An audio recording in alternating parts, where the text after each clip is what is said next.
Ronald Reagan put it very well when he said, some of the scariest words in the English language are, I'm from the government and I'm here to help, right? When the government comes and says, I'm from the government and I'm here to help, have some free money, you should run in the other direction. Think of the free money as the cheese in the mousetrap. It looks free. It looks delicious. You're thinking, oh, I could do so many great things in my homeschool if I had 20,000 or 30,000 or pick a number. We could buy musical instruments and we could get new curricula and we could, whatever.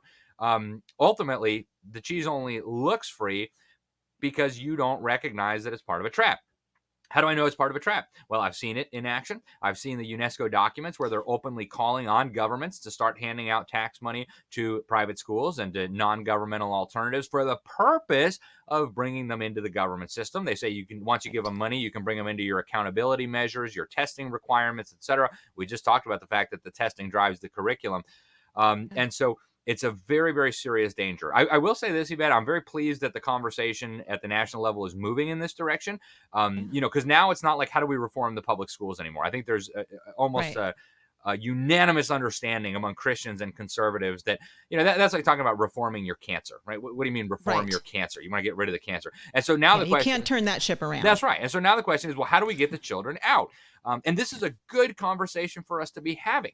But there's right ways to do it and there's wrong ways to do it. Again, go to your Bible.